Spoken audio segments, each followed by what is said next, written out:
Welcome to the Thursday morning devotions. We're turning to Genesis chapter 2 and reading from verse 4. So, Genesis 2 and verse 4. These are the generations of the heavens and the earth when they were created, in the day that the Lord God made the earth and the heavens, when no bush of the field was yet in the land, and no small plant of the field had yet sprung up, for the Lord God had not caused it to rain on the land, and there was no man to work the ground. And a mist was going up from the land, and was watering the whole face of the ground. Then the Lord God formed the man of the dust from the ground, and breathed into his nostrils the breath of life, and the man became a living creature. And the Lord God planted a garden in Eden in the east, and there he put the man whom he had formed. And out of the ground the Lord God made to spring up every tree that is pleasant to the sight and good for food. The tree of life was in the midst of the garden, and the tree of the knowledge of good and evil. A river flowed out of Eden to water the garden, and there it divided and became 4 rivers. The name of the first is the Pishon. It is the one that flowed around the land of Havilah, where there is gold. And the gold of that land is good. Bdellium and onyx stones are there. The name of the second river is the Gihon. It is the one that flowed around the whole land of Cush. And the name of the third is the Tigris, which flows east of Assyria, and the fourth river is the Euphrates. And the Lord God took the man and put him in the garden of Eden to work it and keep it. And the Lord God commanded the man, saying, You may surely eat of every tree of the garden, but of the tree of knowledge of good and evil you shall not eat for it, for the day you eat of it, you shall surely die. Amen.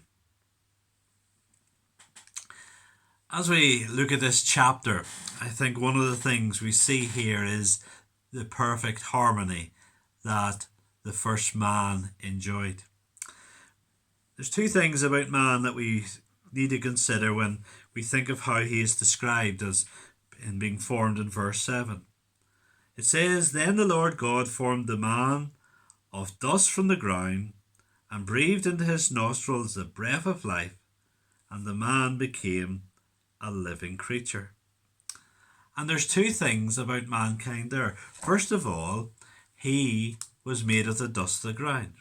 He was made of this world. And he, when he was formed, enjoyed perfect harmony with creation.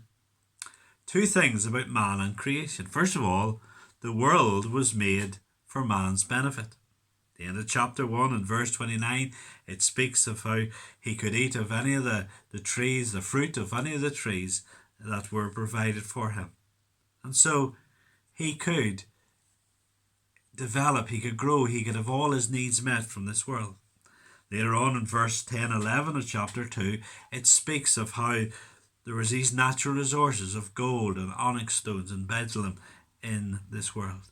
And so the world was made for man's benefit. It was made so that he could grow and flourish and fulfill the potential that he was made with. But secondly, man was made for the world's benefit as well. It says in verses 4 and 5 of this chapter that indeed the plants as yet hadn't come up because there were 2 things that were missing.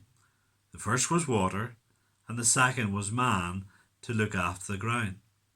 The water is provided in verse 6 as this mist waters the face of the earth, and then in verse 7 man is provided in order to care for creation.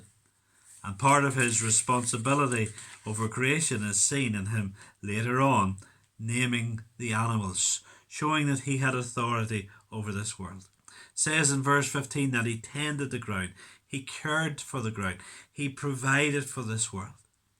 And we need to realize that the whole idea of global responsibility, the whole issue of green issues isn't just to be left to other people. God's people are to care for the world that he has made. That's a responsibility with which Adam was given. And Adam would lived in harmony in the world when he understood the world was made for his benefit, but he was also made to care for this world. So man was made of the dust of the ground in that perfect harmony of the world. But verse 7 also says in the creation of man that God breathed into his nostrils the breath of life, and the man became a living creature. And so man was formed with the very breath of God. This speaks of a closeness and an intimacy with God. Man was made in the image of God, pure and righteous. He was made with a thinking mind, with a heart that could love. He was made to have a relationship with God. He was made to worship God. Part of the requirement of this harmony of God being maintained is seen in verses 16 and 17, where the Lord says to him, "You may surely eat of every tree of the garden, but of the tree of the knowledge of good and evil you shall not eat. From the day that you eat of it, you shall surely die." And so all the trees in the garden, man could take the fruit of them. Only one tree he was not to take the fruit, the tree of knowledge of good and evil. In not taking of this tree, it was man saying, "I will allow God to decide what is good and evil. I will allow God to decide what is right and wrong. I will allow God, my creator, to be my king, my master." And he enjoyed perfect harmony with God as long as he kept that, as long as he allowed God to be his ruler. If he broke that commandment, he would die. There would be a separation, there would be division. But if he maintained this allowing God to be his ruler, there would be peace and harmony.